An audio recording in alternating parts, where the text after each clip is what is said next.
Live video starting ठीक है।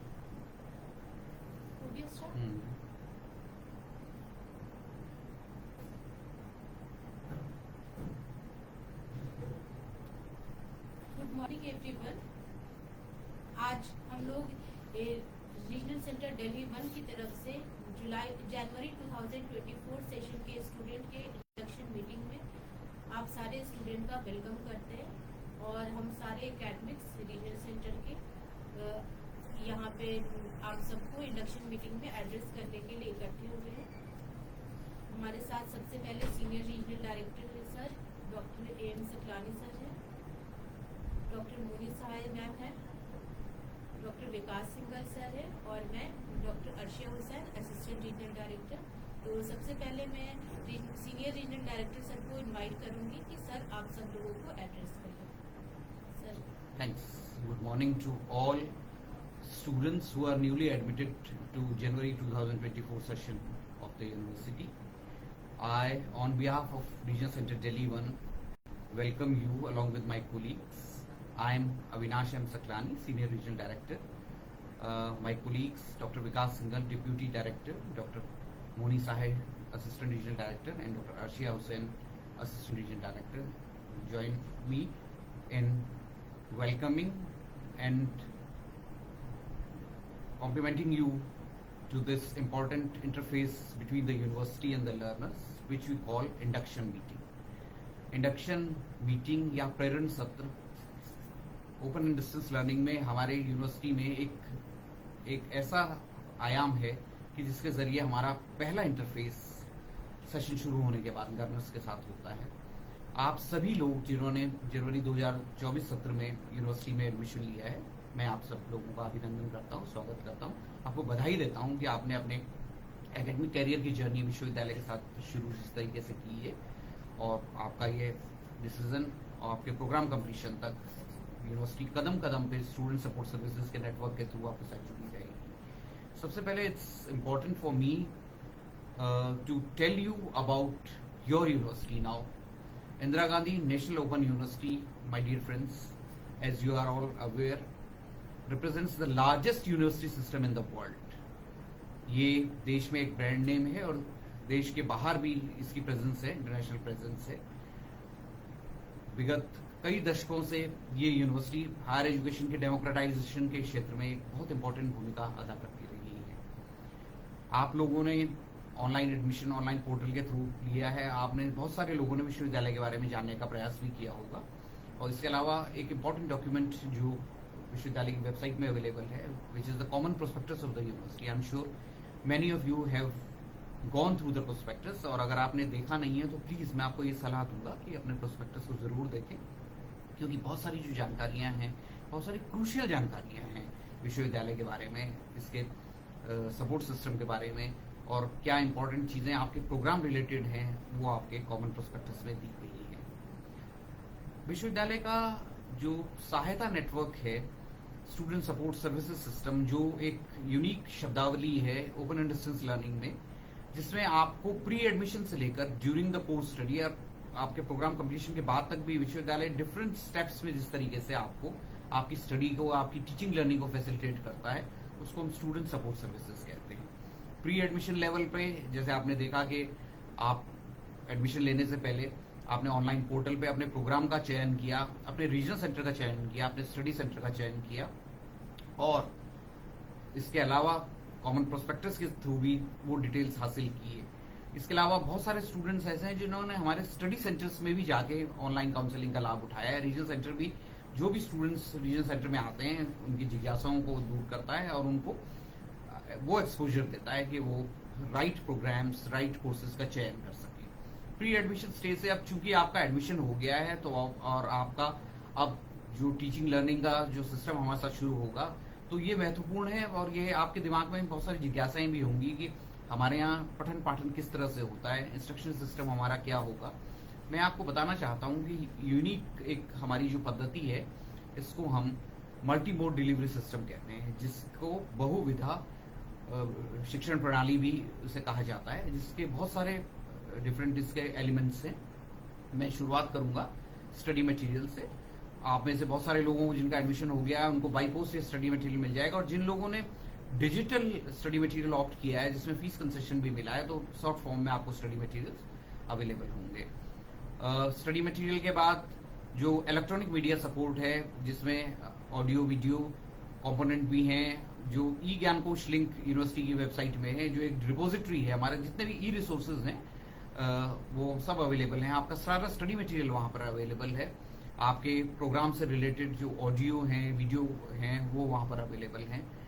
जो अगला कंपोनेंट आता है जो बहुत ही क्रूशियल है, जो आपके स्टडी सेंटर्स में जो टीचिंग लर्निंग संपादित होती है, उसको हम एकेडमिक काउंसलिंग कहती हैं। मैं आपको मूलतः इन चीजों के बारे में जानकारी दे रहा हूँ, इसके जो डिटेल्स होंगे मेरे कोलीग्स उन पे यहाँ पे आपसे बोलेंगे।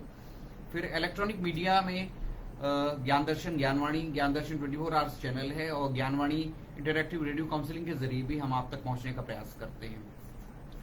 एक इम्पॉर्टेंट जो सपोर्ट है वो वेबसाइट बेस्ड सपोर्ट है, जिसमें विश्वविद्यालय की मेन वेबसाइट है, और जिस भी रीजन सेंटर में आप पढ़ रहे हैं, आप चूंकि रीजन सेंटर दिल्ली 1 के स्टूडेंट्स हैं, तो हमारी वेबसाइट आपके लिए उतनी इंपॉर्टेंट होगी, और मैं ये सलाह दूंगा कि आप विश्वविद्यालय की मेन वेबसाइट और रीजन सेंटर की वेबसाइट को भी बीच बीच में देखते रहिए, क्योंकि बहुत इंपॉर्टेंट अपडेट्स, काउंसलिंग शेड्यूल, दूसरी जानकारियां वो सारा उसमें होती हैं। एक जो लेटेस्ट स्टूडेंट सपोर्ट का आयाम है वो है सोशल मीडिया। विगत कई वर्षों से आप जानते हैं सोशल मीडिया की पॉपुलैरिटी में, और आप सब कहीं ना कहीं सोशल मीडिया से जुड़े हुए हैं, तो सोशल मीडिया को एजुकेशन सपोर्ट के लिए किस तरह से इस्तेमाल किया जाता है, उसके लिए इग्नो के जो प्रणालियां हैं वो एक बेहतरीन एग्जाम्पल्स हैं। आज जिस माध्यम से हम आपसे बात कर रहे हैं, फेसबुक लाइव है, एक्स है, इंस्टाग्राम, टेलीग्राम वगैरह, और यूट्यूब चैनल्स, बहुत सारे ऐसे जरिए हैं जिसके जरिए आप सिंक्रोनस या एसिंक्रोनस दोनों तरीके से जो है हमसे जानकारी हासिल कर सकते हैं, हमसे जुड़ सकते हैं। तो ये मूलतः जो एलिमेंट्स हैं मल्टीमीडिया सपोर्ट सिस्टम के, इन पे मैंने आपको थोड़ा बताने की कोशिश की। आपका चूंकि अब एडमिशन शुरू हो गया है, तो बहुत इंपॉर्टेंट क्रूशियल एलिमेंट्स जो एडमिशन से के बाद जिनका आपको ख्याल रखना है, उन सब चीज़ों पे मैं रिक्वेस्ट करूंगा अपने कोलीग्स को कि वो एक एक करके इन सारी चीज़ों पे बोलें।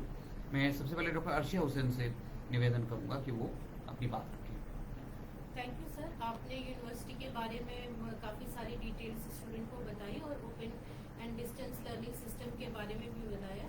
तो अभी मैं स्टूडेंट को बताना चाहती हूँ कि आपने जो एडमिशन लिया है तो उसका एडमिशन स्टेटस आप कहाँ से चेक कर सकते हैं। तो आप अपने इग्नू की वेबसाइट पे जाएंगे, वहाँ पे स्टूडेंट जोन में एक जगह जहाँ पे हम अपना एडमिशन स्टेटस देख सकते हैं, एनरोलमेंट नंबर और अपना प्रोग्राम कोड डाल के, और वहाँ पे जो एडमिशन स्टेटस डिस्प्ले हो रहा है तो उसमें आपकी डिटेल्स होती है, फादर्स नेम, मदर्स नेम, आपका अपना नाम, date of birth, address, regional centre code, study centre code, mobile number, email ID वगैरह, और जो कोर्स रजिस्टर किए वो सब कुछ। तो एडमिशन के बाद एडमिशन स्टेटस चेक करना बहुत ज़रूरी है आपके लिए, ताकि आप वहाँ पे चेक करके ये देख सकें कि जो भी इंफॉर्मेशन आपके इग्नू को आपने प्रोवाइड की वो ठीक से अपडेटेड हुई है कि नहीं हुई है। और वहीं पे अगर किसी को कोई चेंज मिलता है, एड्रेस में चेंज मिलता है, या फ़ोन नंबर में चेंज मिलता है, या नेम में चेंज मिलता है, या करेक्शन रिक्वायर्ड है, तो आप उसके लिए थ्रू प्रोसेस, जो भी इग्नू का प्रोसेस है जो कॉमन प्रोस्पेक्टस में दिया, वो ईमेल के माध्यम से अपने कंसर्न रीजनल सेंटर को भेज के अपने करेक्शन कर सकते हैं। तो एडमिशन स्टेटस चेक करने के साथ साथ एक स्टूडेंट लॉगिन आपको मिला होगा, जब आपने एडमिशन किया होगा तो कंफर्मेशन मेल आया होगा आपके पास, उसमें समर पे एक स्टूडेंट लॉगिन है, वहाँ के आपको स्टूडेंट पोर्टल पे लॉगिन करना है। वहाँ पे भी जाके आप अपनी सारी डिटेल्स देख सकते हैं, और वो लॉगिन करना ज़रूरी होता है क्योंकि ड्यूरिंग कोर्स जो है आपको उसी पे से अपनी मैक्सिमम इंफॉर्मेशन, आप एक पॉइंट है जहाँ पे आप कलेक्ट कर सकते हैं, वहाँ से भी आप असाइनमेंट डाउनलोड कर सकते हैं, वहाँ पे भी आपका स्टडी मटेरियल डाउनलोड करने का लिंक होता है आपके पार्टिकुलर कोर्स के लिए, और ये सारी चीज़ें वहाँ पे अवेलेबल है। साथ के साथ वहाँ से आइडेंटिटी कार्ड जिन्होंने अभी तक डाउनलोड नहीं किया है तो वो सारे स्टूडेंट आइडेंटिटी कार्ड भी डाउनलोड कर सकते हैं। और आइडेंटिटी कार्ड जो है वो एक बहुत इम्पॉर्टेंट डॉक्यूमेंट है इग्नू का, जो आपको अपने साथ जब भी आप सेंटर्स पे विजिट करते हैं तो आपको कैरी करना होता है। और आइडेंटिटी कार्ड में 10 डिजिट का एक एनरोलमेंट नंबर है जो आपका आइडेंटिफिकेशन नंबर है, जिसको आपको हर जगह अपने असाइनमेंट पे, अपना एग्जामिनेशन फॉर्म में और बाकी जगह जहाँ पे भी डिटेल्स में एनरोलमेंट नंबर पूछा जाता है तो वो आपको लिखना होता है। और एडमिशन जब लिया था तो उस टाइम पे आपको कंट्रोल नंबर मिला होगा, तो उसको आपके लिए नीड नहीं है। जहाँ पे भी अब एडमिशन कंफर्मेशन के बाद जो एनरोलमेंट नंबर आपको इशू हुआ है वो आपका 10 डिजिट का नंबर वही है, एनरोलमेंट नंबर और प्रोग्राम कोड। तो इन दो चीज़ की जानकारी आपको ठीक से रखनी है। और आइडेंटिटी कार्ड आप लोग डिजिटल फॉर्म में है तो उसको डाउनलोड करके अपने पास सेव कर लें और उसको प्रिंट आउट करके कैरी करें अपने साथ। जब आप सेंटर विजिट करें या एग्जामिनेशन सेंटर पे जाते हैं तो एग्जामिनेशन हॉल पे उसकी रिक्वायरमेंट है। जब असाइनमेंट सबमिट करते हैं तो असाइनमेंट सबमिशन के टाइम पे भी आपको आई कार्ड की कॉपी लगानी होती है। तो इस तरह से आई कार्ड आपका एक इम्पॉर्टेंट डॉक्यूमेंट है। इसी के साथ साथ जैसे सर ने भी बताया कि आपको कॉमन प्रॉस्पेक्टस भी मिला था इग्नू का और उसको भी आपने डाउनलोड किया होगा एडमिशन लेने से पहले। उसमें आपकी कोर्स रिगार्डिंग सारी डिटेल्स है। उसी के साथ साथ आपको प्रोग्राम गाइड भी अपनी डाउनलोड करनी है। और प्रोग्राम गाइड जो है वो आपको ई ज्ञान कोश एक रिपोजिटरी है इग्नू की सेल्फ लर्निंग मटेरियल की, तो वहाँ पे से आपको अपने प्रोग्राम की प्रोग्राम गाइड आप डाउनलोड कर लें। और आपके प्रोग्राम में जो ईयर वाइज क्या क्या आपको कोर्सेज चूज करने हैं, कुछ जो मल्टी डिसिप्लिनरी कोर्सेज है आपके वो कैसे चूज करने हैं, तो वो सारा पूरा स्ट्रक्चर वहाँ पे प्रॉस्पेक्टस और प्रोग्राम गाइड में दिया हुआ है, जिससे आपको राइट कोर्स चूज करने में हेल्प मिलेगी। और पूरा प्रोग्राम कैसे कंप्लीट करना है वो आप प्रोग्राम गाइड के थ्रू डिटेल में जान सकते हैं टाइम टू टाइम। तो ये कॉमन प्रॉस्पेक्टस और प्रोग्राम गाइड दोनों चीज़ आप डाउनलोड करके अपने पास सेव करके रख लें। और जब आपको कहीं कोई दिक्कत आए तो आप उसको रेफर कर सकते हैं, वो रेडी टू रेफर डॉक्यूमेंट होगा आपके लिए। उसी के साथ साथ जो आप सब स्टूडेंट ईयरली मोड में आपका एडमिशन है, तो आपको ये बता दूं कि अभी आपका फर्स्ट ईयर में एडमिशन हुआ है, तो सेकेंड ईयर के लिए जो स्टूडेंट्स हैं उनको री रजिस्ट्रेशन कराना पड़ता है, यानी अगले साल का एडमिशन। तो वो री रजिस्ट्रेशन जो है वो आपके एग्जामिनेशन पे डिपेंडेंट नहीं होता है, ना ही सबमिशन ऑफ असाइनमेंट पे डिपेंडेंट है। और यूजुअली री रजिस्ट्रेशन का जो पोर्टल है जनवरी सेशन के स्टूडेंट के लिए सितंबर के मंथ में ओपन हो जाता है, तो उस टाइम पे आपको री रजिस्ट्रेशन अपना कराना है। और उस टाइम तक हो सकता है कि आप टर्म एंड एग्जाम में भी अपियर नहीं करे हो, पर अगले सेशन के एग्जाम में अपियर होने से पहले ही इन्होंने री रजिस्ट्रेशन का प्रोसेस है। और उस री रजिस्ट्रेशन को भी कराते हुए आपको डिफरेंट कोर्सेज जो है वो चूज करने हैं, तो उनको चूज करने के लिए भी आपको अपने कॉमन प्रॉस्पेक्टस और प्रोग्राम गाइड की जरूरत पड़ेगी। तो इस चीज़ का ध्यान रखेंगे। और अब मैं डॉक्टर मोनी साहब मैम को इनवाइट करना चाहूँगी कि आगे के प्रोसेस के बारे में मैम बताएं। धन्यवाद डॉक्टर रशिया। आप सभी स्टूडेंट्स का, सभी छात्रों का बहुत बहुत स्वागत है जनवरी 2024 सत्र के सभी विद्यार्थियों का।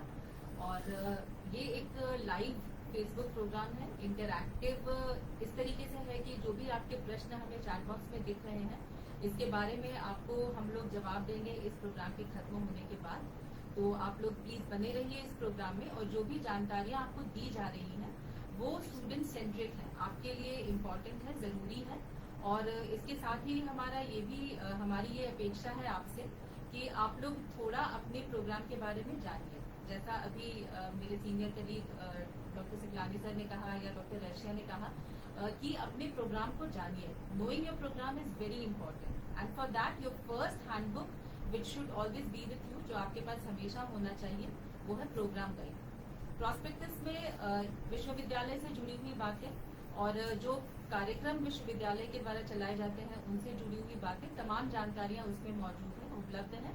लेकिन प्रोग्राम गाइड एक ऐसी डॉक्यूमेंट है, एक ऐसी पुस्तिका है जिसमें आपके प्रोग्राम से रिलेटेड सारी जानकारियां दी हुई हैं कि प्रोग्राम का स्ट्रक्चर क्या है, आपको क्या क्या एकेडमिक एक्टिविटीज हैं जो करनी है, आप कब एग्जाम के लिए एलिजिबल होंगे और कब बाकी जो एक्टिविटीज करनी होती है एग्जाम के अलावा वो आपको कब कब करनी है और कहाँ से उसके लिए आपको सुविधाएं मिल सकती हैं। तो अपने प्रोग्राम गाइड को बिल्कुल आप लोग पढ़िए। और जैसा डॉक्टर अर्शिया ने बताया कि ये प्रोग्राम गाइड जो है ये सेल्फ लर्निंग मटेरियल के लिंक पर उपलब्ध है ई ज्ञान कोश पर। ई ज्ञान कोश जैसा अभी बताया गया कि ये एक ऑनलाइन रिपोजिटरी है, वहां पर स्टडी मटेरियल हर प्रोग्राम के हर कार्यक्रम के जो स्टडी मटेरियल है वो वहां पर SLM की लिंक के तहत उपलब्ध है। तो आपको पहले ये पता करना होगा कि आपका कार्यक्रम किस स्कूल से संबंधित है, क्योंकि 21 स्कूल्स ऑफ स्टडी है इग्नू में, जिसके तहत विभिन्न कार्यक्रम दिए जाते हैं अलग अलग स्तर के, चाहे सर्टिफिकेट हो, डिप्लोमा हो, डिग्री हो या PG डिग्री हो। तो ये सारे प्रोग्राम स्कूल के अंतर्गत दिए जाते हैं। तो आपका प्रोग्राम किस स्कूल में स्थित है पहले वो जानकारी हासिल कर लें, और उसके बाद अकॉर्डिंगली आप लिंक पे क्लिक करते चले जाएंगे तो आप स्टडी मटेरियल और प्रोग्राम गाइड को आप डाउनलोड कर पाएंगे। दूसरी जो अहम जानकारी है वो ये है कि जैसा अभी डॉक्टर अर्शिया ने बताया कि आप अपना रजिस्ट्रेशन स्टेटस चेक कर लीजिए, क्योंकि अगर किसी भी वजह से हमारा जो कम्युनिकेशन चैनल आपके साथ है वो थ्रू फोन है, जो आप मोबाइल नंबर इग्नू में आपने उपलब्ध कराया है, जो ईमेल आईडी आपने प्रोवाइड कराई है और जो आपने अपना करस्पॉन्डेंस एड्रेस दिया है, तो इन्हीं तीनों चीजों के माध्यम से हम आपसे संपर्क स्थापित करते हैं। अगर आपने पाया अपने रजिस्ट्रेशन में चेक करके कि इन तीनों जो जानकारी आपने दी है उसमें कहीं कोई अभाव है या कोई त्रुटि है, तो आप रीजनल सेंटर को मेल भेज सकते हैं। अपना फोन नंबर अगर आपने चेंज कराया है, अगर ईमेल आईडी आपकी इनबॉक्स फुल हो चुकी है और आपने नया ईमेल आईडी बनाया है, या आप अपनी जगह से हस्तांतरित होकर कहीं और जा रहे हैं, तो आप अपना ये जो चेंजेस हुई है आपके रिकॉर्ड में उसकी जानकारी इग्नू को अवश्य दें, क्योंकि आमतौर पर कई विद्यार्थी ये शिकायत करते हैं कि हम तक जानकारी नहीं पहुंच रही है। तो जानकारी हमारी तरफ से जाती है, पर आपका रिकॉर्ड जो है वो आप एक बार चेक कर लें, और पीरियोडिकली जब आप कोई चेंज लाते हैं अपने लोकेशन में, अपने फोन नंबर में या मेल आईडी में, तो आप उसको इग्नू को प्रोवाइड कर दें। अब बात आती है एकेडमिक काउंसलिंग की। तो एकेडमिक काउंसलिंग जो है वो मैं आपको बता दूं, वैसे आपको प्रोग्राम गाइड में भी ये जानकारी उपलब्ध है, लेकिन एकेडमिक काउंसलिंग इग्नू में open and distance learning system में इसे आप इस तरह से समझ सकते हैं कि ये एक डाउट क्लियरिंग सेशन है। मतलब आपको सेल्फ लर्निंग मटेरियल, यानी जो स्वयं अध्ययन करेंगे आप अपनी स्टडी मटेरियल में, उसके बाद जो भी आपके दिमाग में प्रश्न उठते हैं उस विषय से संबंधित, उसको दूर करने के लिए आप स्टडी सेंटर पर विजिट करेंगे, और स्टडी सेंटर पे जो सब्जेक्ट के एक्सपर्ट्स होते हैं जिन्हें हम एकेडमिक काउंसलर्स कहते हैं, उनसे अपने डाउट्स को क्लियर कर सकते हैं। तो ये डाउट क्लियरिंग सेशंस होते हैं, और आमतौर पर open and distance learning system में हम लोग कहते हैं कि एकेडमिक काउंसलिंग को अटेंड करना मैंडेटरी नहीं, यानी जरूरी नहीं, लेकिन फिर भी चूंकि आप सब विद्यार्थी हैं और विद्यार्थियों के लिए सबसे महत्वपूर्ण जो जीवन की जो एक्टिविटी होती है, गतिविधि होती है इस उम्र में, वो पढ़ाई होती है। तो हम आपको ये फिर भी कहेंगे कि अगर मैंडेटरी नहीं है तो भी आप स्टडी सेंटर्स पे जाएं, और या फिर अगर ऑनलाइन हो रही है तो ऑनलाइन आप एकेडमिक काउंसलिंग जरूर अटेंड करें, क्योंकि इससे आपको सिर्फ और सिर्फ फायदा ही होगा, और जो भी आपकी नॉलेज है वो नॉलेज और इन्हांस होगी। तो एकेडमिक काउंसलिंग जरूर अटेंड करें। यहाँ पर हो सकता है कुछ विद्यार्थियों के मन में ये दुविधा आ सकती है कि हमने एडमिशन तो दिल्ली के क्षेत्रीय केंद्र पर लिया, पर हमारे लिए काउंसलिंग की ईमेल जो है वो किसी और रीजनल सेंटर से आ रही है। तो ये भी संभव है, क्योंकि कई कार्यक्रमों में जैसा कि हमारे कॉमन प्रॉस्पेक्टस में भी लिखा है कि जिन प्रोग्राम्स में एनरोलमेंट कम होते हैं वैसे सारे विद्यार्थियों को ऑनलाइन ही पूरी सुविधा दी जाती है।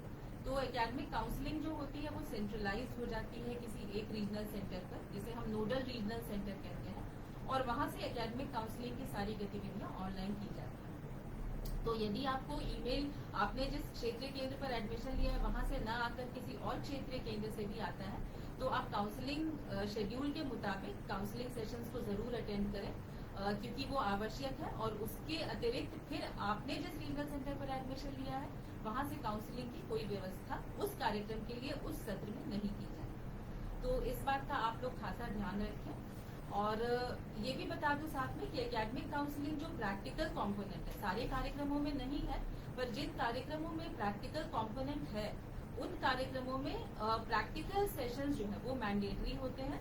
और जहां तक मेरी जो अवेयरनेस है उसके हिसाब से 75% जो है वो मैंडेटरी होता है, लेकिन फिर भी आपके प्रोग्राम में कितना अटेंडेंस मैंडेटरी है प्रैक्टिकल सेशन के लिए, ये आप अपने प्रोग्राम गाइड को पढ़ करके एक बार अच्छे से समझ लें।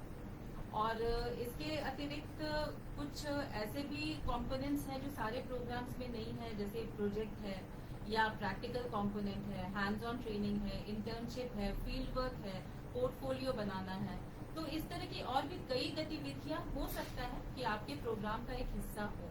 इसकी जानकारी, जैसा कि बार बार even at the cost of repeating ourselves we are saying कि ये सारी जानकारी आपको प्रोग्राम गाइड में उपलब्ध रहेगी। तो आप अपने प्रोग्राम गाइड में देख लें, और अगर इस तरह की गतिविधियां भी आपसे वांछित है कि आपको प्रैक्टिकल अटेंड करना है या प्रोग्राम आपको प्रोजेक्ट बनाना है या सिनॉप्सिस अप्रूवल करानी है, तो ये सारी गतिविधियां कब करनी है। अगर आपने फर्स्ट ईयर में एडमिशन लिया है तो जरूरी नहीं है, आवश्यक नहीं है कि आपको फर्स्ट ईयर में ही करना हो, अनलेस एंड अनटिल कि ये डिप्लोमा या पीजी डिप्लोमा प्रोग्राम है। अगर ये डिग्री प्रोग्राम है तो आप इसको सेकेंड ईयर में कर सकते हैं, और ये कब करना है, कैसे करना है, सबमिशन कहाँ होना है, ये सारी जानकारी आपको अपने प्रोग्राम गाइड से पढ़नी होगी, ये जरूरी है। और साथ ही जैसा कि आप सबको थोड़ा बहुत आप लोग अवगत होंगे इस बात से कि इग्नू ने भी अपने प्रोग्राम स्ट्रक्चर में काफी चेंजेस किए हैं, और इसको न्यू एजुकेशन पॉलिसी, जो नेशनल एजुकेशन पॉलिसी 2020 है, उसी के आधार पर किया है। क्योंकि जो हमारा नेशनल क्रेडिट फ्रेमवर्क है उसके हिसाब से ये है कि अब आपकी मल्टीपल एंट्री और मल्टीपल एग्जिट आपके प्रोग्राम से हो सकती है, और ये जो है हमारे जो 4 ईयर अंडर ग्रेजुएट प्रोग्राम्स है उसमें ये संभव है। तो जिन भी विद्यार्थियों ने 4 ईयर अंडर ग्रेजुएट प्रोग्राम में एडमिशन लिया है, जिसका नॉमेनक्लेचर जो है उसमें जो उसका अब्रीविएशन है उसमें F आएगा। F stands for 4 year undergraduate programme. जैसे यहाँ पे डॉक्टर अर्शिया ने लिख के रखा है BAFHI, तो ये BAFHI हिस्ट्री का 4 ईयर अंडर ग्रेजुएट प्रोग्राम है, क्योंकि इसमें F लगा है। तो वैसे आपको भी जानकारी होगी कि आपने किस प्रोग्राम में एडमिशन लिया है, ग्रेजुएशन में लिया है या 4 ईयर अंडर ग्रेजुएट प्रोग्राम में लिया है। तो अगर आपने 4 ईयर अंडर ग्रेजुएट प्रोग्राम में लिया है तो आपको बिल्कुल इस बात की जानकारी होना चाहिए कि आपके लिए मल्टीपल एंट्री और मल्टीपल एग्जिट का ऑप्शन आपके लिए है। और इन बच्चों के लिए खास करके ये भी जानना जरूरी है कि जब आप साल के अंत में एग्जाम फॉर्म भरेंगे, अभी आपके लिए समय है, आपको तुरंत ये गतिविधि नहीं करनी है, लेकिन इस बात का ध्यान रखें कि आप एकेडमिक बैंक ऑफ क्रेडिट्स में अपना अकाउंट बना लें। क्योंकि अगर आप 1 वर्ष के बाद आप ड्रॉप आउट करना चाहते हैं, आप नहीं कंप्लीट करना चाहते हैं अपने प्रोग्राम को, तो 1 साल में जो भी क्रेडिट आपने अर्न की है वो आपके एकेडमिक बैंक ऑफ क्रेडिट्स में चली जाएगी। और इसी तरीके से अगर आप 2 वर्ष पे छोड़ते हैं या तीसरे वर्ष में छोड़ते हैं, तो जो भी क्रेडिट्स एग्जाम के माध्यम से आपने अर्न की है इग्नू में, वो आपके एकेडमिक बैंक ऑफ क्रेडिट्स में चली जाएगी। तो खास करके जो 4 ईयर अंडर ग्रेजुएट प्रोग्राम्स के स्टूडेंट है, ये बात उनके लिए विशेषकर महत्व रखती है। तो इस बात का आप ध्यान रखें। और साथ ही अगर एकेडमिक कोई भी आपको सपोर्ट चाहिए, जैसा मैंने कहा कि जो एकेडमिक एक्टिविटीज करनी है उनसे संबंधित कोई भी आपको सपोर्ट चाहिए, तो आप स्टडी सेंटर पर विजिट कर सकते हैं। हमारे स्टडी सेंटर्स दिल्ली एक के क्षेत्रीय केंद्र के मोस्टली जो हमारे कॉलेजेस हैं प्रेस्टिजियस, दिल्ली यूनिवर्सिटी के, जामिया मिलिया इस्लामिया के, या फिर फरीदाबाद पलवल के, तो ये सारे प्रेस्टिजियस हायर एजुकेशन इंस्टीट्यूशंस में हैं, जहाँ पर जब भी आप जाएंगे तो आपको एकेडमिकली आप काफी एनरिच होंगे और आपकी नॉलेज एनहांसमेंट होगी। तो जरूर अपने स्टडी सेंटर पे विजिट करिए। और अगर आपको इसके एडिशनल ये भी बता दूं कि जो एकेडमिक काउंसलिंग शेड्यूल है वो हमारे पास रीजनल सेंटर्स पे भी आता है, और हम लोग इसको अपनी वेबसाइट पे कंटिन्यूसली अपडेट करते हैं। तो इग्नू आरसी दिल्ली 1 की जब आप वेबसाइट पे जाएंगे तो वहाँ पे आप देखेंगे कि ऊपर में ये एक लिंक है काउंसलिंग शेड्यूल का, उस पर क्लिक करेंगे तो जनवरी 2024 सेशन की जो भी काउंसलिंग शेड्यूल जिस भी स्टडी सेंटर की उपलब्ध है वो हमारे वेबसाइट पे मौजूद रहेगी। अगर आपको कोई शेड्यूल ना दिखे तो आप अपने स्टडी सेंटर पे संपर्क कर सकते हैं। एकेडमिक काउंसलिंग प्रोजेक्ट और प्रैक्टिकल से रिलेटेड फिलहाल इतनी ही जानकारी है, पर एक बार फिर मैं आपसे निवेदन करूंगी कि आप प्रोग्राम गाइड को अपने जरूर पढ़िए। और इसके साथ ही मैं अपनी शुभकामनाएं, हम सबकी तरफ से अपनी शुभकामनाएं आप लोगों को देती हूँ। और विशेष असाइनमेंट और एग्जाम वगैरह की जानकारी के लिए मैं डॉक्टर विकास सिंघल से निवेदन करती हूँ कि वो आगे अपनी जानकारी आपको दें। धन्यवाद। तो मैं डॉक्टर विकास सिंघल, मैं आपके साथ स्टडी मटेरियल, असाइनमेंट और एग्जाम्स की जानकारी शेयर करना चाहूँगा। तो सबसे पहले हम बात करेंगे स्टडी मटेरियल की। तो हमारा जो स्टडी मटेरियल है वो सेल्फ इंस्ट्रक्शन मटेरियल बोलते हैं, तो इसको एक से ज़्यादा एक्सपर्ट्स हमारे तैयार करते हैं। और यहाँ पे आप स्टडी मटेरियल की जो क्वालिटी देखेंगे तो वो ऐसा मटेरियल आपको कहीं नहीं मिलेगा। अब पहली चीज़ आती है कि मटेरियल कहाँ से मिलेगा। तो मटेरियल जिन स्टूडेंट्स ने हार्ड कॉपी में सिलेक्ट किया है उनको हम बाई पोस्ट भेजते हैं, और हम का मतलब है हमारा जो MPDD हेडक्वार्टर है वहाँ से वो बाई पोस्ट आपको जाता है। अब आपको कैसे पता चलेगा कि आपको मटेरियल पोस्ट से गया है या नहीं गया। तो आप गूगल पर जाइए और SLM स्टेटस और आगे प्लस MPDT टाइप कर दीजिए, तो आपको एक लिंक मिलेगा। उस लिंक पे आपको सेशन वाइज मिलेगा कि जुलाई सेशन का है या जनवरी का है। तो आपका जैसे जनवरी 2024 है तो आप उसमें जनवरी 2024 सेशन क्लिक करिए। उसे करने के बाद आपका एनरोलमेंट और प्रोग्राम कोड डालिए, तो आपका स्टेटस उसमें दिखेगा कि आपके कितने कोर्स कोड का बाई पोस्ट भेज चुके हैं। उसमें आपको बार कोड वगैरह पूरे मिल जाएंगे। यदि उसमें नहीं डिस्पैच हुआ है, इसका मतलब अभी वो डिस्पैच होने वाला है। यदि डिस्पैच हो चुका है तो आप अपने नियरेस्ट पोस्ट ऑफिस में भी पता रख सकते हैं, जिससे कि वो रिटर्न ना हो। सपोज आपके घर में लॉक लगा हो या कोई लेने वाला ना हो, तो वो मटेरियल वापस रिटर्न भी हो सकता है। तो पहली बात आपको बाई पोस्ट आएगा। दूसरी चीज, यदि वो रिटर्न हो चुका है तो आपको कहाँ जाना है, तो रिटर्न होने के कंडीशन में आप हमारे रीजनल सेंटर पर विजिट करके आपको ले जाना पड़ेगा। ये दोनों चीज आपके लिए है। जो रिटर्न मटेरियल हमारे पास आता है उसको हम टाइम टू टाइम हमारी RC दिल्ली वन की जो वेबसाइट है उस पर भी अपडेट करते रहते हैं। तो उसमें भी आप अपना नाम देख सकते हैं कि यदि बाई चांस किसी वजह से वो रिटर्न हुआ तो हम लोग उसमें अपडेट करते हैं और वहां से आप अपना मटेरियल ले सकते हैं। अब एक चीज है कि मटेरियल आपको लेट आ रहा है, आपको सपोज नहीं पहुंचा, बट आपको तो पढ़ाई तो चालू करनी है। तो ऐसे में ई ज्ञान कोर्स का ये सुविधा निःशुल्क उपलब्ध है। तो ई ज्ञान कोर्स पर जाइए, आपको कोई साइट याद करने की जरूरत नहीं है। आप सिर्फ EGYAMKOSS गूगल पर टाइप करिए तो आपको एक लिंक मिलेगा, वहां पर खोलिए और उसमें फिर IGNOU Indira Gandhi national open university select करिए। उसमें फिर डिफरेंट टाइप ऑफ प्रोग्राम्स आएंगे। तो जो आपके प्रोग्राम्स आएंगे, पहले आप स्कूल सेलेक्ट करिए, स्कूल के बाद उसमें होगा करंट लेवल प्रोग्राम, या तो आप करंट लेवल प्रोग्राम सेलेक्ट करिए। उसमें फिर होगा master degree, bachelor degree, certificate level, उनमें से आप अपना एप्रोप्रिएट लेवल सेलेक्ट कर लीजिए तो आपका प्रोग्राम आ जाएगा। उस प्रोग्राम के अंदर अलग अलग कोर्स कोड होंगे और कोर्स कोड में ब्लॉक वाइज और यूनिट वाइज आपका मटेरियल होगा। यदि आपके पास हार्ड कॉपी में मटेरियल आ भी जाता है तो भी मेरी सलाह है कि आप सॉफ्ट कॉपी भी जरूर डाउनलोड करें, क्योंकि आज का टाइम है और हम लोग दिल्ली में रह रहे हैं तो बहुत बार होता है कि हम बुक्स कहीं ले जा नहीं पाते या हमें किसी पर्सनल वर्क की वजह से कहीं हमें विजिट करना पड़ता है, जाना पड़ता है, तो हम हर जगह हो सकता है हार्ड कॉपी ना ले जा पाए। तो सॉफ्ट कॉपी का एक तो बेनिफिट है कि आप अपना लैपटॉप में या मोबाइल में आप यूनिट वाइज उसको रख सकते हैं और आप टाइम में बीच में आप उसे पढ़ सकते हैं। दूसरा बेनिफिट है कि आपको सर्चिंग ऑप्शन में मिल जाता है। यदि आप किसी चीज को ढूंढना चाहते हैं, कोई पर्टिकुलर आपको क्वेश्चन क्लिक करता है तो आपको पूरा पढ़ के ढूंढना पड़ेगा आंसर कहाँ पे है। बट यदि आपके पास सॉफ्ट कॉपी है तो आप उसमें ढूंढ भी पाएंगे और सर्च करके आप उसको अच्छे से उसको गेन कर पाएंगे।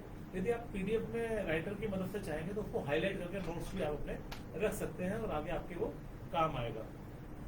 अब हम थोड़ी सी बात करेंगे असाइनमेंट्स की। तो असाइनमेंट्स क्या है?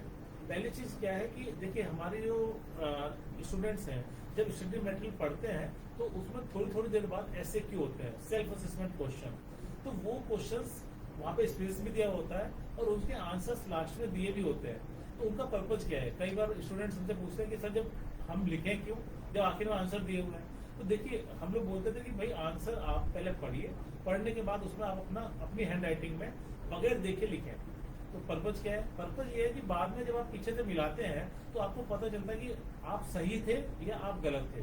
यदि आप सही हैं तो क्योंकि ये डिस्टेंस एजुकेशन सिस्टम है, जब हम क्लास में कोई टीचर क्वेश्चन पूछता है और स्टूडेंट आंसर देता है तो वहीं उसे फीडबैक मिलता है यू आर राइट या यू आर रॉन्ग। रॉन्ग होते हैं तो आंसर बता देते हैं, राइट होते हैं तो एक उसको मोटिवेशन मिलता है कि हाँ मुझे पूरी क्लास के सामने अच्छा लगा, अच्छे से मैंने जवाब दे पाया, मैं सही जा रहा हूँ। मतलब और टीचर को भी एक फीडबैक मिलता है कि जो मैं पढ़ा रहा हूँ वो स्टूडेंट्स को मिल रहा है। तो यहाँ पे भी वही पर्पज है, जब आप लिखते हैं और आपको पीछे से आंसर मिलाते हैं यू आर राइट, तो आप अपने को बिल्कुल आप अपने को कहिए, मोटिवेट करिए कि हाँ मैं सही जा रहा हूँ। यदि आप गलत है तो मैं ये बिल्कुल नहीं कहूंगा, हो सकता है कि आपको चैप्टर को रीड करने की जरूरत हो, तो आप हमारा आंसर देखिए और आंसर देखने के बाद अपने को देखिए कहाँ पे आप गलत है, दोबारा पढ़िए और फिर उसको सही करने की कोशिश करें, तो ये आपका इम्प्रूवमेंट होगा। बट ये जो SAQ है ये कहीं भी आपके इवेल्युएशन का क्राइटेरिया नहीं है। SAQ जो है उससे क्या होगा कि आपका पूरा चैप्टर पढ़ने में, पूरी यूनिट पढ़ने में आपको अच्छा लगेगा और आपको वो समझ में आ रहा है ये हमें पता चलेगा। उसके बाद जो असाइनमेंट होते हैं उनका वेटेज होता है 25 to 30%। तो मैक्सिमम प्रोग्राम में 30% है, सर्टिफिकेट प्रोग्राम में 25% वेटेज भी है। तो इसके जो क्वेश्चन पेपर हैं ये हर सेशन में चेंज होते हैं और इग्नू की जो वेबसाइट है उस पर स्टूडेंट जोन में जाएंगे तो असाइनमेंट क्वेश्चन पेपर पर क्लिक करेंगे और फिर प्रोग्राम वाइज, कोर्स वाइज अपने लेटेस्ट पेपर आपको जब जमा करने हैं तो वो डाउनलोड करने हैं क्वेश्चन पेपर। उन क्वेश्चन पेपर्स को यहाँ पे ध्यान रखिए, कुछ स्टूडेंट ओल्ड ईयर के क्वेश्चन पेपर टर्मेंट वाले सोल्व कर देते हैं, वो नहीं करना है। असाइनमेंट वाले लिंक पर जाना है, असाइनमेंट के कोर्स सेलेक्ट करने हैं और उनका क्वेश्चन पेपर आप डाउनलोड करना है। हमारी यदि असाइनमेंट सबमिशन की गाइडलाइन वेबसाइट पर देखेंगे तो उसमें हमने वो लिंक कॉपी भी दिया हुआ है, तो आप वहां से डायरेक्ट भी जा सकते हैं। अब आपने क्वेश्चन पेपर ले लिया, उसका एक प्रिंट ले लिया, और उस क्वेश्चन पेपर को भी हम लोग बोलते हैं कि आपको बगैर देखे लिखना है। मतलब आपने पूरी तैयारी कर ली और आप घर पे अपने को ऐसे मान के चलिए कि बुक्स आपके पास नहीं है, आप एक रूम में बैठे हैं, रूम में 3 घंटे आप प्रयास करिए कि उस पेपर को 3 घंटे बैठ के लिखने का प्रयास करिए। ऐसा ना हो कि उसको आप लिख रहे हैं और आपने यूनिट में से कॉपी करना चालू कर दिया, कॉपी कर रहे हैं और आपने 60 पेज 80 पेज लिख डाले, तो वो कोई पर्पज नहीं है। यदि हमें उसमें से लिखवाना ही होता तो हमें आपका लिखवाने का टेस्ट नहीं करना है, हम चाहते हैं कि आपने कितना पकड़ा, कितना अच्छे से लिख रहे हैं, तो अपने शब्दों में लिखें, अच्छे से लिखें।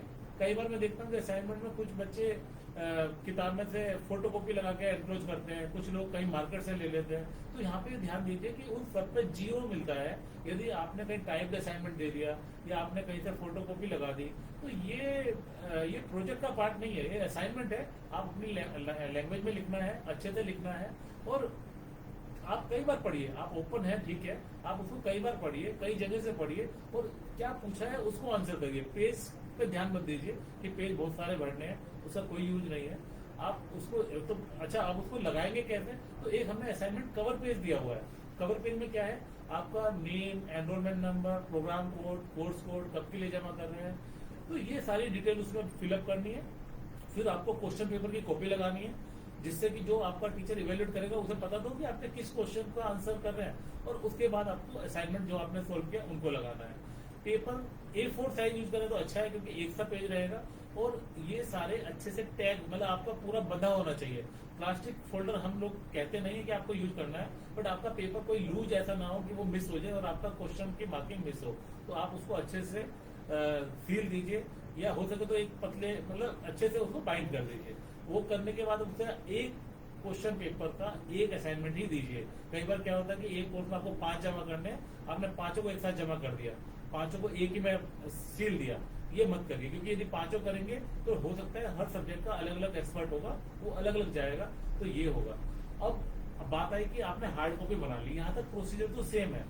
हार्ड कॉपी बनाने के बाद जमा कैसे करना है, तो देखिए आजकल कोविड के बाद से गाइडलाइंस डिफरेंट है। गाइडलाइंस क्या है, ये RC टू RC भी वेरी करती है। रीजनल सेंटर दिल्ली वन के लिए मैं आपको बताना चाहूंगा, पहली चीज, ईमेल पे कोई भी असाइनमेंट हमें ना भेजें। हम ईमेल के असाइनमेंट जो आती हैं उनको देखते ही नहीं है। हमने कई बार बता चुके हैं, ईमेल पे असाइनमेंट आर नॉट प्रोसेस। अब बचा फिर कैसे करना है, तो RC दिल्ली वन की वेबसाइट पे यदि आज भी आप जाएंगे या गूगल पे भी डालेंगे RC Delhi one assignment submission guideline, तो हमारी गाइडलाइन आपको दिखेंगी। और उसमें जब आप गाइडलाइन खोलेंगे तो स्टडी सेंटर वाइज गाइडलाइन है। मतलब हमारे यदि 30 स्टडी सेंटर्स हैं तो हर स्टडी सेंटर के आगे लिखा हुआ है। यदि वो हार्ड कॉपी में ले रहा है तो उसमें लिखा हुआ है कि कब कब आपको जाना है, किस सैटरडे संडे जाना है या वीकडेज में जाना है, टाइमिंग क्या है, रूम नंबर क्या है, स्टाफ कौन है, ये लिखा हुआ है। तो वहां पे जाके आप उसको शेड्यूल टाइम में दे सकते हैं। यदि आपका ऑनलाइन लिखा हुआ है तो ऑनलाइन में आप देखेंगे कि आप अपना एप्रोप्रिएट स्टडी सेंटर देखिए। यदि आपका स्टडी सेंटर 710 है, देशबंधु कॉलेज है, तो उसके आगे एक लिंक दिया हुआ है। जैसे लिंक क्लिक करेंगे तो गूगल फॉर्म का लिंक है वो खुलेगा, और आपको इनिशियल वर्क क्या करना है, जो आपने असाइनमेंट बनाया है, एक असाइनमेंट, सारे में एक असाइनमेंट की PDF फाइल बना लीजिए, पहले पेज से लेकर लास्ट पेज तक बना लीजिए। उसका साइज 10 MB से ज्यादा ना हो, वो फाइल आपने अपने पास रखना है। गूगल फॉर्म जो खुलेगा उसमें आप 1 by 1 आपका enrolment number, name, programme code, course code, सारी चीजें सही भरिए। दोबारा ध्यान दीजिए, सारी चीजें सही भरिए। यदि आपने उसमें कोर्स कोड गलत भर दिया या प्रोग्राम कोड गलत भर दिया तो वो गलत टीचर के पास साइन होने जाएगा एज पर कोर्स कोड। तो हम आपकी फाइल खोल के नहीं देखेंगे, क्योंकि हमारे पास लगभग जून में 2.5 लाख के करीब असाइनमेंट आएंगे। तो आपकी फाइल से ज्यादा इंपॉर्टेंट गूगल फॉर्म में जो इन्फॉर्मेशन आपने टाइप करके भरी है उसको डबल ट्रिपल टाइम आप चेक करें। जब वो सही हो, लास्ट में अपनी PDF फाइल सेलेक्ट करें, ये देख लें कि वो अपलोड हो गई हो। कई बार आपने तो किया वो अपलोड ही नहीं हुई है, और उसके बाद सबमिट बटन दबाएं। इसका स्क्रीनशॉट का कोई मीनिंग नहीं है। जब आप सबमिट दबाएंगे तो आपका जो ईमेल है उसमें जो आपने ईमेल दिया है वहां पे एक रिसिप्ट पहुंच जाएगी। उस रिसिप्ट को संभाल के रखिए। यदि आपका बाद में नंबर का कभी भी कोई दिक्कत आती है तो आपको वो रिसिप्ट हमें देनी होगी। और जो ये रिसिप्ट है, जो हो सकता है कि आप इनबॉक्स में आपको रिसिप्ट ना आ रही हो, तो आप नहीं आ रही तो अपना बल्क मेल या स्पैम मेल चेक करें। पहली बार जो मेल जाती है वो आपके स्पैम मेल में भी जा सकती है, तो उसको आप बल्क मेल से इनबॉक्स में शिफ्ट कर लें, क्योंकि 1 मंथ के बाद वो डिलीट हो जाती है। तो आप उसको वहां से शिफ्ट करके अपने इंपॉर्टेंट फोल्डर में रखें, और मैं तो कहूंगा उसको डाउनलोड करके कहीं अपने पास सेव रखें, तो आपका असाइनमेंट सबमिट हो गया। यदि आप हार्ड कॉपी में जमा कर रहे हैं स्टडी सेंटर पे, तो वहां पे भी आप रिसिप्ट लेना, एक्नॉलेजमेंट लेना बिल्कुल ना भूलें। आपके असाइनमेंट जो जमा होंगे, सपोज आपने अभी हमारा जो चल रहा है, आपका तो सबका जनवरी सेशन है, जनवरी 24, तो आपके लिए सितंबर में गाइडलाइन अपडेट होगी, और आपको सितंबर अक्टूबर में आपको असाइनमेंट जमा करने होंगे। और अक्टूबर में जमा करके ये बिल्कुल ना सोचे कि नवंबर में रिजल्ट आ जाएगा। आपका जो ये पीरियड होगा, रिजल्ट आपका फरवरी में आपका प्रोसेस होगा। तो यदि आपने सितंबर या अक्टूबर में जमा करे हैं, तो हमारा एग्जाम के 45 डेज के भीतर रिजल्ट आता है। तो क्योंकि दिसंबर में एग्जाम होंगे, तो फरवरी के फर्स्ट या सेकंड वीक में आप उम्मीद करें कि असाइनमेंट का रिजल्ट आपका अपडेट होगा, आपको दिखेगा। और यदि आपने हार्ड कॉपी में असाइनमेंट जमा करें अपने स्टडी सेंटर पे, तो और इवेल्युएट हो चुके, तो वहां से आप इवेल्युएटेड असाइनमेंट अपने मांग सकते हैं, तो वहां पे कोई दिक्कत नहीं है। सॉफ्ट कॉपी में यदि आपने करें, तो सॉफ्ट कॉपी तो आपके पास है ही, उसके तो मार्क्स ही आते हैं सीधे, वो आपको फरवरी में मिलेंगे, मतलब एग्जाम होने के 45 डेज के भीतर। अब असाइनमेंट के बाद हम थोड़ा सा बात करना चाहेंगे, असाइनमेंट के बाद एग्जाम्स की हम बात करेंगे। तो देखिए, एग्जाम्स आपके होंगे दिसंबर में, पहली बार जो आपका एग्जाम होंगे। एग्जाम खुद नहीं होते हैं, एग्जाम यूनिवर्सिटी 2 बार लेती है साल में, एक बार जून में होते हैं, एक बार दिसंबर में होते हैं। और एग्जाम में आपको एग्जाम फॉर्म भरना पड़ेगा। फॉर्म कब भरा जाएगा? तो फॉर्म भरा जाएगा आपका सितंबर में ही होगा, लास्ट डेट शुरू होता है सितंबर में, और वहां पे जो गाइडलाइंस होंगे उसके अकॉर्डिंग आपको करना है। एग्जाम फॉर्म में पर कोर्स आपकी फीस होगी, आप अपने कोर्स सेलेक्ट करेंगे, आप एग्जाम सेंटर सेलेक्ट करेंगे। एग्जाम आप थ्रू आउट इंडिया कहीं भी दे सकते हैं, जरूर नहीं है कि आप दिल्ली के स्टूडेंट हो तो दिल्ली में दें। बाई चांस आपको लगता है कि दिसंबर में मैं यहाँ पे नहीं अवेलेबल हूँ, और आप जहाँ पे भी अवेलेबल है वहाँ पे आप एग्जाम सेंटर लेना चाहें तो आप बिल्कुल ले पाएंगे। और एग्जाम की एक प्री रिक्विजिट है असाइनमेंट सबमिशन, वहां पे वो आपसे अंडरटेकिंग मांगेंगे कि आपने असाइनमेंट जमा कर दिया है। यदि आपने असाइनमेंट जमा कर दिया है तभी उसको क्लिक करें, क्योंकि असाइनमेंट यदि आपने जमा नहीं किया और आपने क्लिक भी कर दिया, तो आपके एग्जाम के नंबर आएंगे, असाइनमेंट के आएंगे नहीं, और आपके इन डेट केस आपका कोर्स कंप्लीट नहीं होगा। तो ये आपके अपने हित में है। पहली चीज तो आपकी एग्जाम की तैयारी हो जाएगी, असाइनमेंट लिखेंगे, खुद लिखेंगे, मतलब आपने पढ़ लिया है। दूसरी चीज, आपका एग्जाम की तैयारी हो गई, आपका पूरा पेपर कंप्लीट हो जाएगा। अब आप कहेंगे एग्जाम का पैटर्न क्या होता है?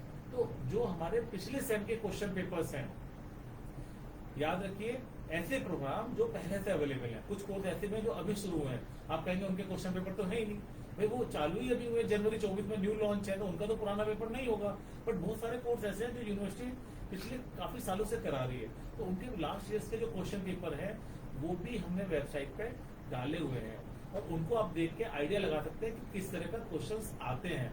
बट उससे ये बिल्कुल मत सोचिए कि वो क्वेश्चंस आ जाएंगे, आ सकते हैं बट आते नहीं है, हर बार क्वेश्चन चेंज होते हैं, तो आप उनसे आइडिया जरूर लगा सकते हैं कि किस तरह का पेपर होगा। और यहाँ पर जैसा कि सर ने भी बताया था, मैं फिर से बताना चाहूंगा, आरसी दिल्ली 1 की जो वेबसाइट है, स्टूडेंट जोन है, और उसमें नोटिस बोर्ड भी है, एक हमारा वेबसाइट पे मेन पेज पे नोटिस बोर्ड है, हम सारी इंफॉर्मेशन उस पर अपडेट करते हैं। इसके अलावा हमारा Facebook page, official Facebook page, उस पर मैक्सिमम इंफॉर्मेशन अपडेट होती है। इंस्टाग्राम अकाउंट पे भी हम मेन इंफॉर्मेशन अपडेट करते हैं, उस पर जरूर जाते रहे, जिससे आपको इन्फॉर्मेशन मिलती रहे, अनइंटरप्टेड मिलती रहे। यदि कोई बहुत बड़ी कुछ भी ऐसी समस्या आती है, तो आप आरसी दिल्ली 1 को मंडे टू फ्राइडे हमारा ऑफिस खुला रहता है, आप आके विजिट कर सकते हैं, किसी से भी मिल सकते हैं, तो आप बिल्कुल पूछ सकते हैं। कोशिश करिए आत्मनिर्भर बने, प्रोग्राम गाइड पढ़े, प्रोस्पेक्टस पढ़े, और मैक्सिमम चीजें सोल्व हो जाए। बट यदि कहीं पे भी आप अटकते हैं, तो आपका कोर्स की सफलता के लिए, प्रोग्राम के कंप्लीशन के लिए हमारी पूरी टीम आपके साथ है। धन्यवाद। थैंक्स डॉक्टर सर, आपने बड़ी इंपॉर्टेंट जानकारी दी, और मेरे तीनों कोलीग्स ने तमाम बिंदुओं पर बहुत इंपॉर्टेंट अपने रिस्पॉन्सेस लर्नर्स को दिए हैं। उनको हमारे open and distance learning system की विशिष्टताओं के बारे में बताने का प्रयास किया है। यहाँ मैं एक चीज ऐड करना चाहूँगा कि विश्वविद्यालय का जो 3 टायर सिस्टम है, जिसमें हमारा हेडक्वार्टर्स मुख्यालय, रीजनल सेंटर और स्टडी सेंटर में मुख्यालय से जो चीज़ें मेनली हैं, जैसे आपका एडमिशन हुआ स्टूडेंट रजिस्ट्रेशन डिवीजन के थ्रू फाइनलाइज हुआ है, आपका जो स्टडी मटेरियल जा रहा है, और मैं देख रहा हूँ चैट बॉक्स में बहुत सारी क्वेरीज जो है स्टडी मटेरियल रिलेटेड आ रही हैं। स्टडी मटेरियल डिस्पैच होता है मुख्यालय से, बाई पोस्ट जाता है, मटेरियल प्रोडक्शन डिस्ट्रीब्यूशन डिवीजन मुख्यालय से इसको डिस्पैच करता है। आपके एग्जामिनेशन रिलेटेड जितने भी इश्यूज होते हैं इवैल्यूएशन रिलेटेड, वो स्टूडेंट इवैल्यूएशन डिवीजन मुख्यालय में देखता है। रीजनल सेंटर आपका है, आपने रीजनल सेंटर में एडमिशन लिया है। रीजनल सेंटर पूरी तरह से आपकी जो पठन पाठन का आपका मॉनिटरिंग है वो रीजनल सेंटर की तरफ से होता है। कोई भी इश्यू हो please feel free to write to us, हमारी मेल आईडी पे आप लिख सकते हैं। हमारा भी प्रयास होता है कि आप तक पहुंचने का प्रयास करेंगे। अंततः जो आपकी बेसिक यूनिट आपका स्टडी सेंटर है, लर्नर सपोर्ट सेंटर है, जो फेस है आपके लिए यूनिवर्सिटी का, आपका चाहे एकेडमिक काउंसलिंग हो, induction face to face induction programme हो, आपके प्रैक्टिकल्स हो, प्रोजेक्ट गाइडेंस हो और फील्ड वर्क, दूसरी चीजें जो भी डिफरेंट प्रोग्राम्स में डिफरेंट कंपोनेंट्स है, इन सारी चीजों से के बारे में जो सहायता सेवाएं हैं, स्टूडेंट सपोर्ट आपको अपने स्टडी सेंटर में मिलेगा। मेरा आपको ये सलाह है कि आप अपने स्टडी सेंटर के टच में, अपने स्टडी सेंटर विजिट करें संडेज को, और आपके स्टडी सेंटर के जो कोऑर्डिनेटर हैं, असिस्टेंट कोऑर्डिनेटर है, दूसरा स्टाफ है, वहां जाने से प्लस आपका जो पीर ग्रुप है उस पर भी आपको कनेक्ट करने में मदद मिलेगी। ये मेरी आपको सलाह है। आपके जो सवाल हैं उसमें मुख्यतः मैं देख रहा हूँ कि स्टडी मटेरियल न मिलने के बारे में, क्योंकि एडमिशन कुछ समय पहले फाइनलाइज हुआ है तो स्टडी मटेरियल डिस्पैच हो रहा है। मैं आपको सलाह दूंगा कि अपने अपने लोकल पोस्ट ऑफिस के टच में रहें, क्योंकि अगर एड्रेस की किसी गलती की वजह से या कोई इनकम्प्लीट अगर आपने इन्फॉर्मेशन दी है, क्योंकि फॉर्म आपने ही भरा है, अगर आपका स्टडी मटेरियल डिलीवर नहीं होता है या घर बंद पड़ा है तो तब वो मटेरियल लौट के रीजनल सेंटर के पास आता है। इन दैट केस फिर रीजनल सेंटर जो है आपको फिर कॉन्टेक्ट करके वो मटेरियल देता है। लेकिन कोशिश यही होनी चाहिए कि आप अपने लोकल स्टडी पोस्ट ऑफिस के कॉन्टेक्ट में रहें। दूसरा, बहुत सारे स्टूडेंट्स के सवाल हैं कि हमारी पढ़ाई कब शुरू होगी। सेशन की शुरुआत अब चूंकि हो चुकी है, इस इंडक्शन मीटिंग के जरिए हम आपसे वर्चुअली जुड़ गए हैं। आपके कई study centre face to face induction meeting भी कराएंगे। आपको जैसे पहले भी मेरे कोलीग्स ने भी कहा, आप रीजनल सेंटर का वेबसाइट पे शेड्यूल्स देखते रहिए इन सारी एक्टिविटीज का, और जो काउंसलिंग शेड्यूल कुछ दिनों में अपलोड होना शुरू हो जाएंगे। जैसे किसी स्टूडेंट लिख रहे हैं कि मैं जेएमसी का शेड्यूल नहीं देख पा रहा हूँ, तो अभी धीरे धीरे करके शेड्यूल्स फाइनलाइज हो रहे हैं और अपलोड हो रहे हैं। तो जैसे ही शेड्यूल अपलोड हो जाएगा तो अकॉर्डिंगली आपको ऑनलाइन ऑफलाइन जिस भी मोड में आपकी एकेडमिक काउंसलिंग होती है प्लीज आप अटेंड करें। और time to visit study centre mainly हमारे वीकेंड्स पे होते हैं, संडेज कंपलसरी होता है। तो मैं आपको सलाह दूंगा कि आप जो है RC Delhi1 की वेबसाइट पे आप देख लीजिए, वहाँ ये डिटेल्स दिए हुए हैं स्टडी सेंटर के ऑपरेशनल टाइमिंग्स के बारे में, वो जानकारी आप हासिल कर सकते हैं। कुछ लोग व्हाट्सएप ग्रुप के बारे में बात कर रहे हैं, तो वो आपके काउंसलर्स जो एकेडमिक काउंसलर्स हैं वही इंडिविजुअल लेवल पे, विश्वविद्यालय का कोई व्हाट्सएप ग्रुप नहीं होता है, लेकिन कई एकेडमिक काउंसलर्स कनेक्ट करने के लिए आप लोगों को, आपके पीर ग्रुप को कनेक्ट करने के लिए ग्रुप्स बनाते हैं। Studies online study material access कैसे करें उस बारे में भी आपको डॉक्टर विकास सिंघल बता चुके हैं। डॉक्टर अर्शिया ने भी बताया है कि ई ज्ञान कोश लिंक जो वेबसाइट पे है उसे आप रेफर कर सकते हैं। इनफैक्ट मैं ये सब स्टूडेंट्स को कहूंगा कि जब तक आपका स्टडी मटेरियल नहीं आया है तो आप जो सॉफ्ट फॉर्म में हमारा स्टडी मटेरियल है उसे रेफर करें। एक तरीका उसका आपको बताया गया है ई ज्ञान कोश। दूसरा, इग्नो ई कंटेंट ऐप है जिसे आप गूगल प्ले स्टोर से डाउनलोड कर लीजिए, और वो बड़ा सुगम है। आप अपने एंड्रॉयड पे उसे अपने आराम से सुगमता से उसको रेफर कर सकते हैं। How can I access the coordinator's details? I would advise you to visit your study center, meet the coordinator in person, coordinator, assistant coordinator. They'll be in a position to help you. Practical exam information, अभी तो आपका session शुरू हुआ है। Examination evaluation related जैसे कोई student पूछ रहे थे कि हम एग्जाम फॉर्म भर रहे हैं, आपके एनुअल बेसिस पे जो प्रोग्राम है आपको बताया भी गया है, डॉक्टर सिंघल ने बताया कि आपका जो एग्जामिनेशन होगा दिसंबर के मंथ में होगा और सितंबर अक्टूबर के आसपास आप अपना एग्जाम फॉर्म भरेंगे। और ये जरूरी है आपके लिए, एग्जामिनेशन में बैठने से पहले दो कंडीशंस, एक तो आपके अपने असाइनमेंट्स जो आपको वो जमा करना कंपलसरी है, और एग्जामिनेशन फॉर्म। DCE के असाइनमेंट क्वेश्चंस, बहुत डिफरेंट प्रोग्राम्स के बारे में लोग कह रहे हैं कि इस प्रोग्राम से रिलेटेड स्टूडेंट्स हैं, तो स्टूडेंट्स तो डिफरेंट प्रोग्राम्स के हैं, आप उनसे अपने स्टडी सेंटर से आप कनेक्ट हो सकते हैं।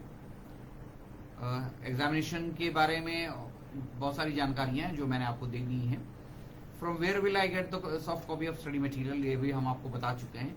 स्टडी मटेरियल इग्नोर RCD1 के कंटेक्ट्स के बारे में और जो इंपॉर्टेंट लिंक्स के बारे में आपको चैट बॉक्स में ही हमारी ऑफिस से जानकारी दी जा रही है। As Google form available for RCD1 is there. Assignment submission month जो दिसंबर के एग्जामिनेशन के लिए हैं, आपके असाइनमेंट्स पे लिखी हुई हैं और डेडलाइंस, प्लीज आप देखिए जरूर।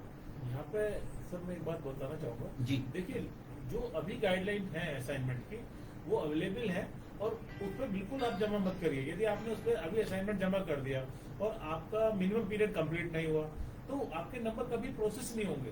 तो अभी जो गाइडलाइंस हैं वो जून 2024 सेशन के लिए है और आपका जो कि जनवरी में एडमिशन है और एनुअल प्रोग्राम है तो आप तो दिसंबर 24 के लिए एंटाइटल्ड है। तो अभी हमारी जो गाइडलाइन लगी हुई है वो जून 24 के लिए है। तो आप में से कुछ स्टूडेंट जैसा सर बता रहे हैं एग्जाम फॉर्म भी भर रहे हैं, कुछ लिख रहे हैं कि हम असाइनमेंट कर रहे हैं, तो आपको एप्लीकेबल ही नहीं है, ये पिछले सेशन के लिए है। तो ये चीज जरूर ध्यान दें कि आपकी एप्लीकेबिलिटी कब है। इग्नू तो पूरे साल में 2 बार हर बार कराती है, तो आपकी एप्लीकेबिलिटी मिनिमम टाइम के बाद होती है। मतलब आपका जो फर्स्ट ईयर है वो आपको कंप्लीट करना होगा, तो आप दिसंबर 24 के लिए एंटाइटल होंगे। तो आप सितंबर में विजिट करिए, दिसंबर सेशन हम लिख के लगाएंगे गाइडलाइन, तब आप करिए। थैंक्स डॉक्टर साहब। हमारा प्रयास रहा है आज इंडक्शन मीटिंग में आपको विश्वविद्यालय के टीचिंग लर्निंग सिस्टम के बारे में, इसकी स्पेसिफिसिटीज के बारे में जितना हम आपको जानकारी दे सकते थे, ये प्रयास हमारा रहा है। कोई और चीज डॉक्टर मोनिसा है, अर्शिया मैडम अगर कुछ रहती हो तो वो इनको बता दें और फिर हम कंक्लूड कर सकते हैं। सर एक चीज मैं कहना चाहूंगी, क्योंकि बहुत सारे जो विद्यार्थी हैं वो चैट बॉक्स में ये लिख रहे हैं कि उनको स्टडी मटेरियल उपलब्ध नहीं हो पाया है। तो जैसा अभी सब लोगों ने बताया कि स्टडी मटेरियल ई ज्ञान कोश की वेबसाइट पर है, आप देख सकते हैं। और अगर आपकी क्लासेस काउंसलिंग सेशन अगर स्टडी सेंटर पे शुरू नहीं हुई है या कुछ दिन में होंगी तो फिर आप अपनी पढ़ाई को रोकिए मत, आप जारी रखिए। सेल्फ लर्निंग मटेरियल आपके पास है और इसके अतिरिक्त जो हमारे ऑडियो वीडियो रिसोर्सेज हैं इग्नू के, जो इलेक्ट्रॉनिक मीडिया प्रोडक्शन सेंटर से बनते हैं, उन सारे की लिंक्स भी इग्नू की वेबसाइट पे उपलब्ध है। जब आप इग्नू की वेबसाइट विजिट करेंगे तो स्क्रॉल डाउन करिएगा तो नीचे में आपको 2 लिंक्स दिखेंगे, इनफैक्ट 3 लिंक्स दिखेंगे। एक लिंक है ऑडियो रिसोर्सेज ऑफ ईएमपीसी, जिसमें स्कूल वाइज सारे प्रोग्राम की जो रिकॉर्डिंग्स है जो कि ज्ञानवाणी से प्रसारित होती हैं वो उपलब्ध है। और दूसरी जो लिंक है वो है वीडियो रिसोर्सेज ऑफ ईएमपीसी। तो जो भी लाइव लेक्चर्स होते हैं या लेक्चर्स जो रिकॉर्ड होते हैं हमारे स्टूडियो में, उनकी भी लिंक्स स्कूल वाइज उपलब्ध है जो आप उसको विजिट कर सकते हैं। और एडिशनल आपको अगर हेल्प चाहिए कुछ चीजों को समझने में, अपने सब्जेक्ट कंटेंट को समझने में, तो ऑडियो वीडियो रिसोर्सेज को आप विजिट कर सकते हैं। और डीटीएच चैनल है स्वयं प्रभा का, चैनल 17, 18, 19, 20, जिसकी लिंक स्टूडेंट सेक्शन में ही उपलब्ध है इग्नू में, इग्नू के मेन पेज पर। जब आप स्क्रॉल डाउन करेंगे तो उन चैनल 17, 18, 19, 20 पर भी स्कूल वाइज जो लेक्चर्स होते हैं अलग अलग प्रोग्राम के, अलग अलग कोर्सेज के, वो भी उपलब्ध है। तो आप उनको भी एक्सप्लोर कर सकते हैं। वहाँ पर भी आपको एडिशनल इन्फॉर्मेशन, रेफरेंसेस और एडिशनल लेक्चर्स, आपको सारी सुविधा मिल जाएगी। तो इग्नू में एक कंटिन्यूअस मेथड है, आप पढ़ाई अपनी जारी रख सकते हैं, पढ़ाई रोकने की कोई आवश्यकता नहीं। एंड लाइव वीडियो कर दूंगा। हमारी तरफ से इतना ही है सर, मेरे ख्याल से यही मुझे ऐड करना था एडिशनली। सर एक छोटा सा पॉइंट और है कि इंटरैक्टिव रेडियो काउंसलिंग सेशंस जो है वो हमारे ज्ञानवाणी चैनल्स के थ्रू होते हैं। तो उसको भी स्टूडेंट से रिक्वेस्ट करूँगी कि वो भी ज्ञान दर्शन चैनल देखने के साथ साथ हमारा ज्ञानवाणी चैनल जो रेडियो प्रोग्राम है वो भी वो सुने और उसको भी वो एक्सेस कर सकते हैं डिजिटली भी, और रेडियो पे भी वो सुन सकते हैं उसको एफएम पे। और उसमें भी स्टूडेंट सपोर्ट सर्विसेज पे प्रोग्राम्स होते हैं संडे को 12 से 1 बजे। उसमें वो अपना कोई सवाल हो तो पूछ सकते हैं। और थर्सडे को 4 से 5 बजे सेशन है। इसी तरह से जो टेली कॉन्फ्रेंसिंग सेशन है उसमें भी हर ट्यूसडे 4 से 5 सेशन लाइव होता है स्टूडेंट सपोर्ट पे, तो वहाँ पे भी वो अपने सवाल पूछ सकते हैं। तो और इसके अलावा एक और चीज़ हम बता दें कि स्वयं प्रभा एजुकेशनल चैनल्स के भी जिन प्रोग्राम्स का टेलीकास्ट होता है तो DTH के जरिए भी इनको ये देख सकते हैं अपने प्रोग्राम से रिलेटेड। वो डिफरेंट रीजन सेक्टर्स उनको प्रकाशित करते हैं, लेकिन उसका जो शेड्यूल है वो मेन वेबसाइट पे अवेलेबल है। तो वो भी एक जरिया है आपको अपना एजुकेशनल कनेक्ट बनाने के लिए। मेरे ख्याल से हम अब प्रोग्राम के कंक्लूजन की तरफ बढ़ रहे हैं। आज बहुत सारे स्टूडेंट्स के जो डिफरेंट क्वेरीज थी इंडक्शन मीटिंग में, नेचुरली प्रयास यही रहता है कि इन सारी चीज़ों के बारे में आपको बता सकें। मैं ये मान के चलता हूँ कि आपको आश्वस्त करता हूँ कि आपकी जो जर्नी यूनिवर्सिटी के साथ रहेगी, एकेडमिक जर्नी, वो बहुत स्मूथ रहेगी और आप सब जो है you all come out with flying colours. आपसे हमारा प्रयास रहेगा जुड़ते रहने का, चाहे वो काउंसलिंग शेड्यूल के जरिए आपके जो एकेडमिक काउंसलिंग सेशंस होंगे वहाँ ऑनलाइन सेशंस में या ऑफलाइन सेशंस में भी हम कोशिश करते हैं कि आपसे जुड़े रहें। आप भी अपनी पढ़ाई के बारे में अपना फीडबैक हमें रीजन सेंटर की मेल पे देते रहें, वो आवश्यक है। और कुछ चीज़ों का आप ध्यान रखें जहाँ डेडलाइंस हैं, जैसे चाहे वो री रजिस्ट्रेशन की डेडलाइन है, एग्जामिनेशन फॉर्म भरने की डेडलाइन है, असाइनमेंट जमा करने की डेडलाइन है, इन सब चीज़ों का अनुपालन करना बहुत ज़रूरी है, क्योंकि हमारा ये फ्लेक्सिबल सिस्टम है। आपके प्रोग्राम्स में मिनिमम पीरियड है, मैक्सिमम पीरियड है, लेकिन फिर भी मैं सलाह ये दूंगा आप सब लोगों को कि आप प्रयास ये करें कि अपना जो प्रोग्राम है, जो मिनिमम ड्यूरेशन आपका दिया हुआ है, उसमें पूरा करने की कोशिश करें। आप सब लोगों को बहुत बहुत शुभकामनाएं, और साथ ही मैं थैंक्स बोलना चाहूँगा अपने कोलीग्स को जिन्होंने स्टूडेंट्स की जिज्ञासाओं को और तमाम जानकारियाँ उन्हें दी। बहुत बहुत धन्यवाद। Thank you sir.